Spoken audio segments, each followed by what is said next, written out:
स्वच्छ हो, उससे गांव मोहल्ला और समाज निरोगी होगा। इसके लिए भी, स्वच्छता के लिए हम सभी एक एक कदम बढ़ाएं, हम सभी समाज को प्रेरित करें। ये बच्चे हमको स्वच्छता करते देखेंगे, अपने घर को स्वच्छ देखेंगे, तो आज ये जैसा देखेंगे वैसा इनका आचरण होगा।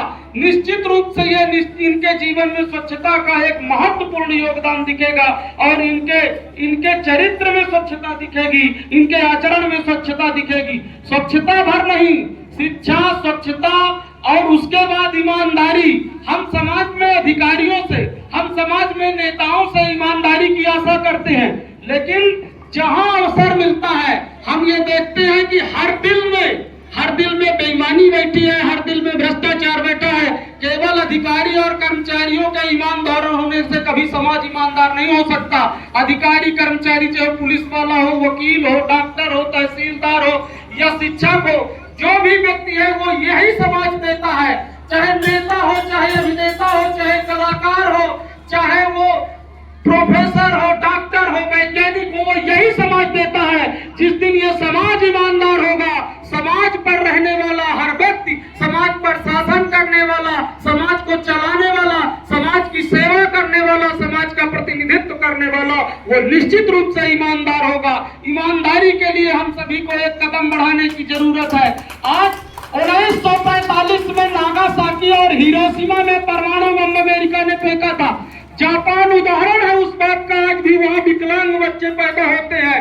हम अपनी सुविधा के लिए लगातार वृक्षों को काट रहे हैं, उससे पर्यावरण दूषित हो रहा है, जलवायु दूषित हो रही है, समय पर बारिश नहीं हो रही, अच्छी बारिश नहीं हो रही, उससे अच्छी कृषि नहीं हो रही। यह कृषि प्रधान क्षेत्र है, यहाँ कृषि से पूरे क्षेत्र की अर्थव्यवस्था चलती है।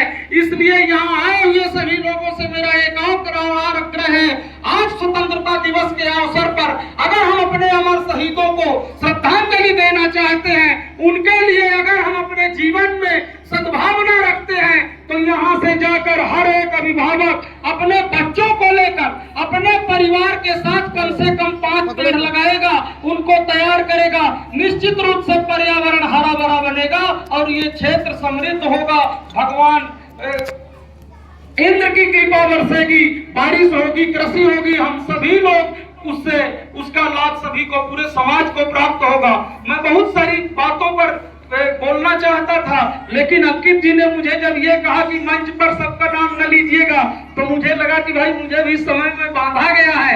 इसलिए मैं आपसे पुनः आग्रह करना चाहता हूँ, हर व्यक्ति जब तक अपनी जिम्मेदारी निर्धारित नहीं करेगा, समाज में अंतिम पंक्ति पर बैठे व्यक्ति का उद्धार नहीं हो सकता। इसलिए नशाखोरी के लिए भी हमको प्रयास करना चाहिए। आज गांव-गांव में कोरेक्स बिक रहा है, आज गांव-गांव में शराब बिक रही है, आज गांव-गांव में गांजा बिक रहा है, तमाम नशीले पदार्थ बिक रहे हैं। इसके लिए कौन जिम्मेदार है? इसके लिए केवल शासन को, इसके लिए केवल प्रशासन को दोषी मान लेना ठीक बात नहीं है। हमारे बगल में नशीले पदार्थ बिक रहे हैं, हमारा बच्चा नशा करते लोगों को देख रहा है। कल वो अगर नशेड़ी हो जाएगा तो हमारा पूरा घर बर्बाद हो जाएगा, हमारी आने वाली पीढ़ियां बर्बाद हो जाएंगी। हमको बद से बदतर जीवन जीना पड़ेगा, लेकिन हम उसका मुंह देखकर संकोच कर रहे हैं कि कहीं ये हमारा विरोध न मान ले। तो भाई विरोध की भावना भी और ये साहस भी अपने अंदर पैदा करना पड़ेगा कि समाज में जो कुरीतियां फैल रही हैं, समाज में जो विसंगतियां फैल रही हैं, हम सभी उसका विरोध करेंगे, सब मिलकर उसका विरोध करेंगे, कोई चापलूसी नहीं करेगा।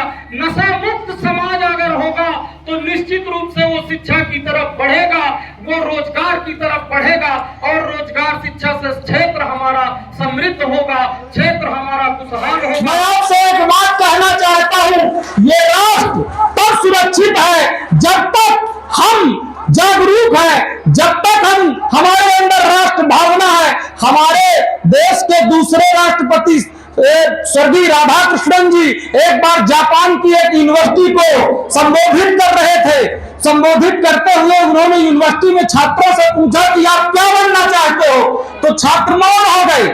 उन्होंने दोबारा प्रश्न किया कि आप क्या बनना चाहते हो, छात्र फिर मौन हो गए। उन्होंने तिबारा प्रश्न किया, छात्र मौन रहे। तो उन्होंने कहा अगर मैं भारत की यूनिवर्सिटी में ये प्रश्न पूछ रहा होता तो एक साथ हमारा हजारों आवाज आती व्यक्ति, कोई कहता मैं डॉक्टर बनना चाहता हूं, कोई कहता मैं वैज्ञानिक बनना चाहता हूं, कोई वकील, कोई जो जो जिसकी रुचि होती वो सब अपनी अपनी रुचि बताते। तब वहां के छात्रों ने एक स्वर में कहा कि हमारे देश को जो जरूरत है, स्वीपर से लेकर वैज्ञानिक तक, वो हम सब बनना चाहते हैं। जब तक हर व्यक्ति के अंदर राष्ट्रीयता की वो भावना नहीं रहेगी, तब तक भारत को बांग्लादेश बनने से बचाया नहीं जा सकता, तब तक भारत को पाकिस्तान बनने से बचाया नहीं जा सकता। मैं बहुत नहीं कहना चाहता, 1971 में बांग्लादेश के संस्थापक शेख मुजीब उर रहमान जी, जिनकी बेटी शेख हसीना जी तीसरी बार प्रधानमंत्री थी, आप सब देख रहे हैं, उनको अपनी जान बचाकर भागना पड़ा।